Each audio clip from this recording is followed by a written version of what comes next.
Hi there. If you landed on this channel, it means you're looking for the best reviews in TV boxes and accessories. Well, you've come to the right place.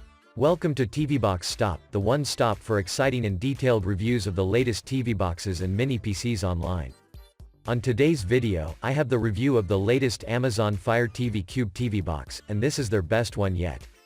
Combining the latest hardware together with Amazon's innovative smart technology, the new Fire TV Cube is here to make a statement. Up next, the Cube takes the stage for the first time on this channel, and in my usual style I will put it to the test, and let's see if the Fire TV Cube is hot or it's not. Stay tuned, that's coming up next.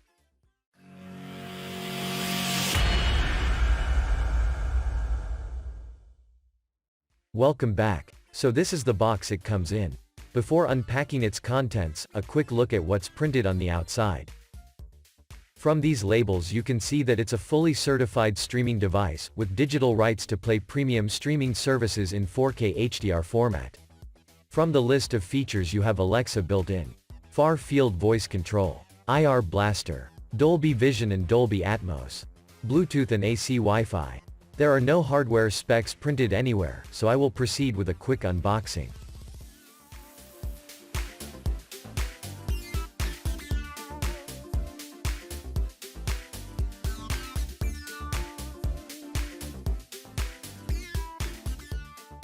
So these are the contents of your package. You have the Amazon Fire TV Cube itself. You get a wireless Bluetooth remote control with voice commands but no AirMouse feature. You also get a pair of Amazon batteries. You get an Ethernet LAN adapter, an IR extender cable, a 12 volts 1.2 amps power adapter,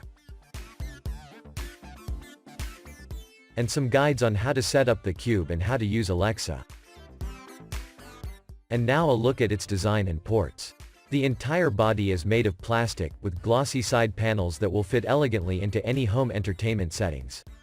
But it's a fingerprint nightmare if you're trying to keep it shiny and clean. To the top of the box you have volume up and down buttons, a microphone switch button, and an action button. To the rear of the box, you have one HDMI port, a port for the IR extender cable, a micro-USB port for the LAN adapter, and a DC power input. There are no standard size USB ports or SD card slots on this box. To the front, you have an Amazon logo and an LED indicator. And below the Cube, you have a built-in speaker. I will now set it up on my 4K TV and capture card and continue. So I'm connected, and it's time to start the first boot up process.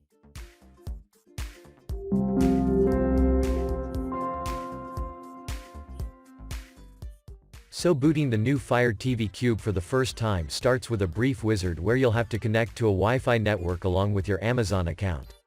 If you're connected to a LAN network using the included LAN adapter, you will not be prompted to connect to a Wi-Fi network. Once you have completed the startup wizard, you're presented with Amazon's Fire OS version 7, based on Android 9 Pie. So this is the Fire OS launcher, and unlike those used in regular boxes, it is heavily geared towards paid premium streaming services. So for users that fail every TV box I review, because they are unable to play Netflix and Amazon Prime videos in HD and 4K quality, then this is supposed to be streaming heaven for you. If you're a cord cutter, then this box can still apply, but not in the conventional way you normally would. I will explain in a moment.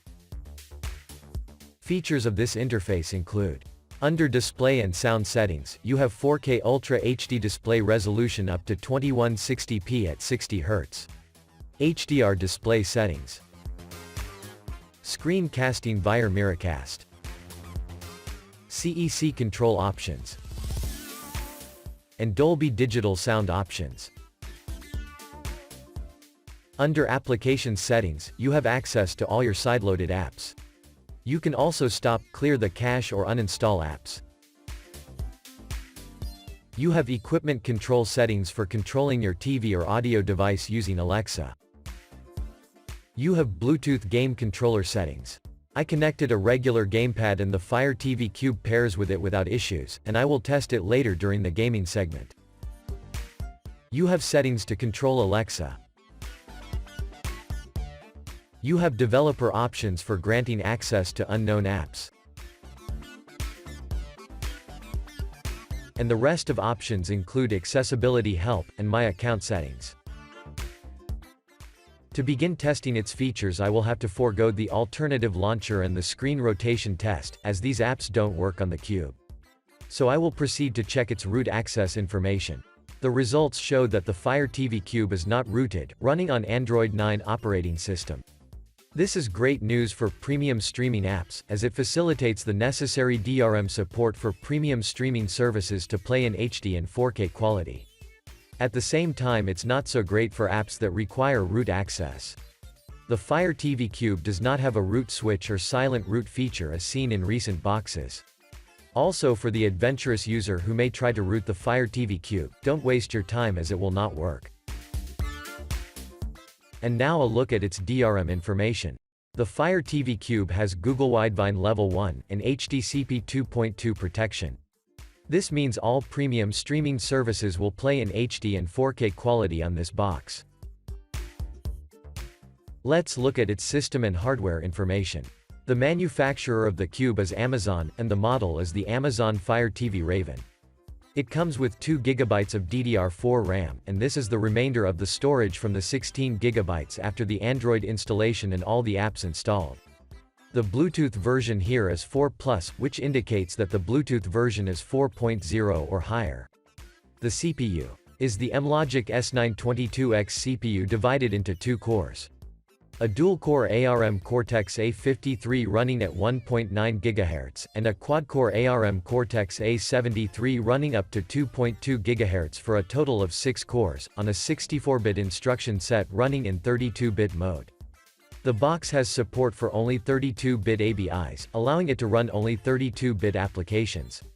The GPU is the ARM Mali G52 graphics processor, with a refresh rate of 60 Hz and OpenGLES 3.2 support, which is great for gaming. Under network information, it shows that the box has dual-band 2.4 and 5 GHz Wi-Fi support.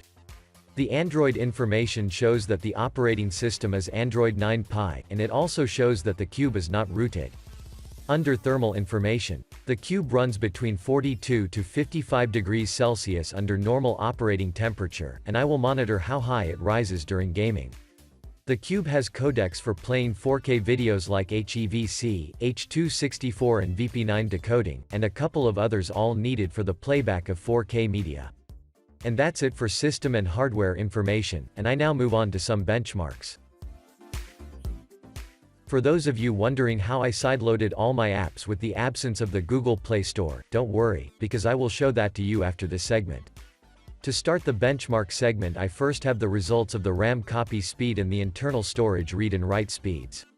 Some of the results will show elongated like this, as screen rotation control does not work on the Cube, so pages that were designed to play in portrait mode appears stretched. The Amazon Fire TV Cube has a RAM copy speed of 6,509 MB per second. The internal storage has a read speed of 198 MB per second, and the write speed could not give a reading. These scores are pretty high scores, and it should place really high on the chart. Next, I have the results of the Wi-Fi and LAN speed test.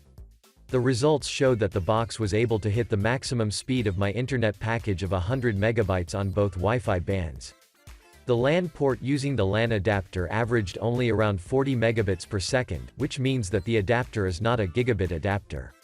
The Wi-Fi scores are excellent on both bands, so they should be your choice of network. Next, I have the results of the Antutu benchmark.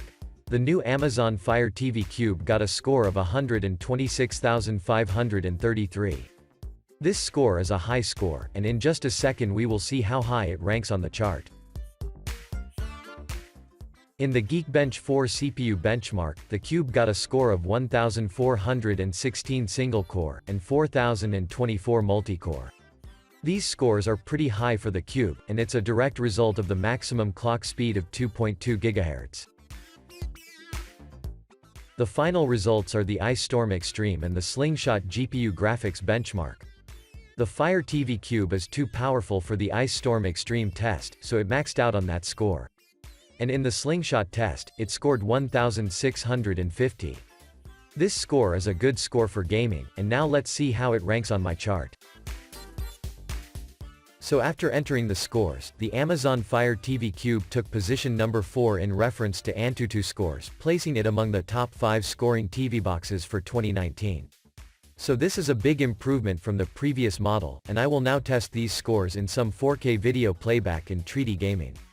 This chart is available in full spreadsheet format on my website, where you can fully interact with it, and compare scores. See the link in the description area.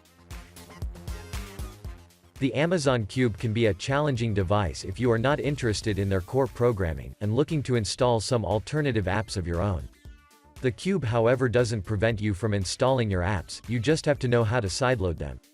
There are different ways of sideloading apps, which include using Downloader or installing the Aptoide App Store, but for this demonstration I will show how I install all my apps using APK files off of my USB flash drive.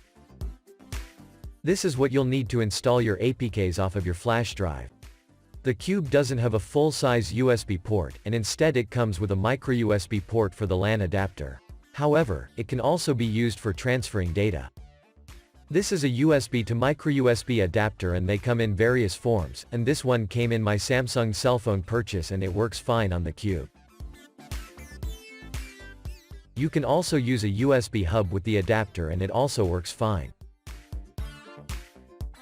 Once you have connected the adapter, simply plug in your flash drive directly into the adapter, or you can use the hub and move on to the next step.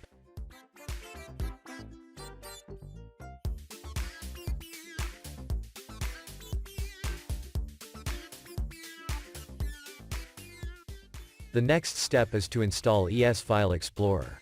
This is a special file explorer, and you must use this particular one as other explorers will not recognize external storage connected to it, and mount the storage for file editing. So to install this file explorer, simply ask Alexa to install it. Alexa, install ES File Explorer.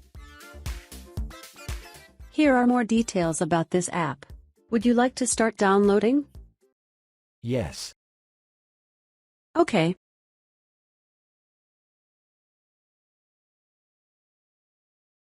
And it's easy as that. The next step is to open the app and grant the necessary permissions.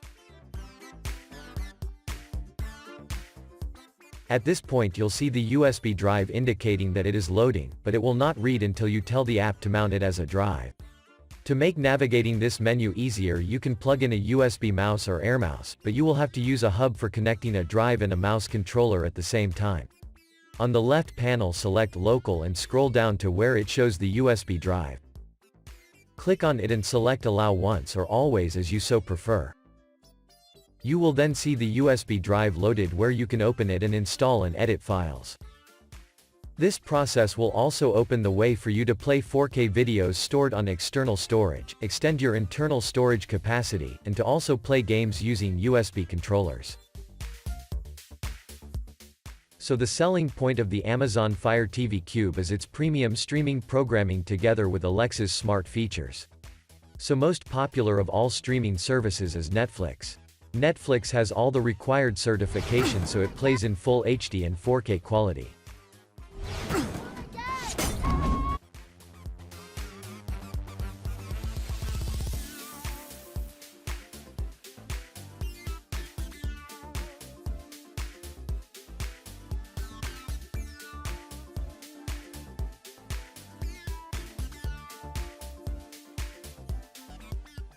Here is a list of premium streaming services that you can install on the Cube.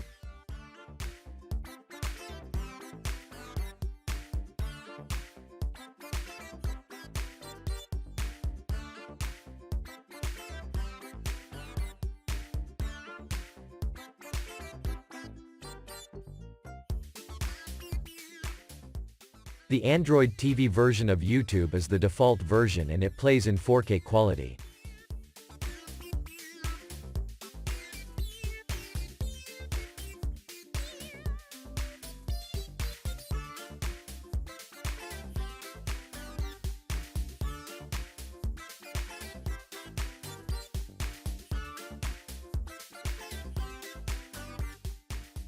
I will now play some 4K video samples.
And only a win for Barca would be enough, because it would give them the same number of points as Atletico, but the head-to-head goal difference is what counts in the case of a tie on points. The mosaic of the Camp Nou.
Juries, executioners, judges.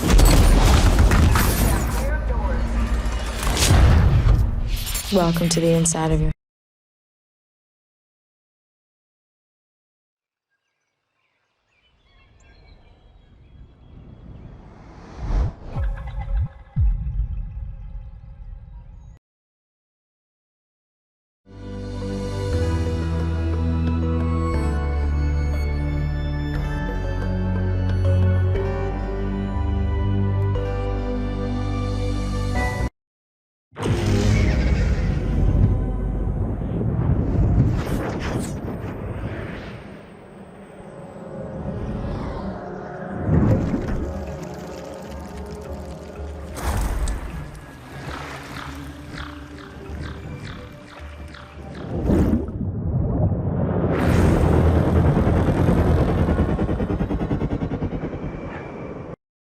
The samples played okay without issues.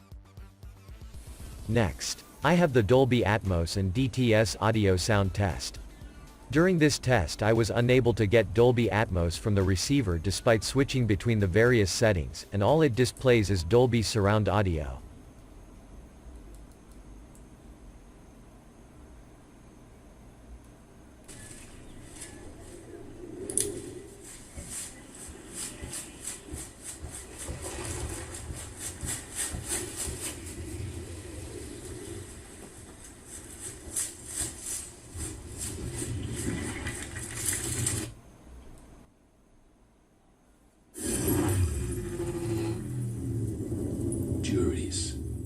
Executioners, judges.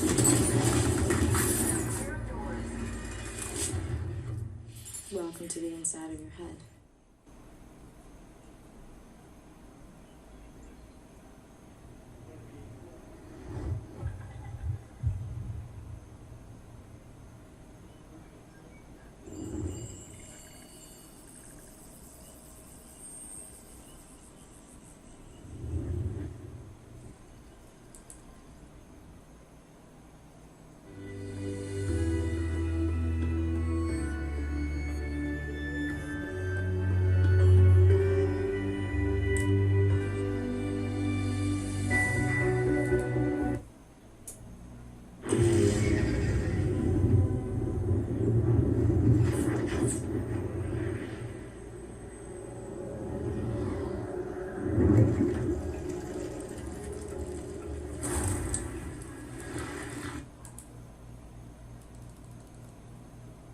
What I'm doing with the cube is no different to what I do with other boxes. I am using the VLC player with audio settings set to audio pass-through and still no Dolby Atmos. Maybe someone could advise as to what's the issue. For my final demonstration I will play some Android games. The Fire TV Cube blocks the use of Google Play services, so gamers are blocked from installing games off of the Google Play Store or from installing Google Play games. Most games on the Amazon store are paid apps, and those that are free, well, they are not much fun. However, certain APKs from Aptoide that uses Facebook to log in will work, but you don't have much options. The Cube also cannot use keymapping apps.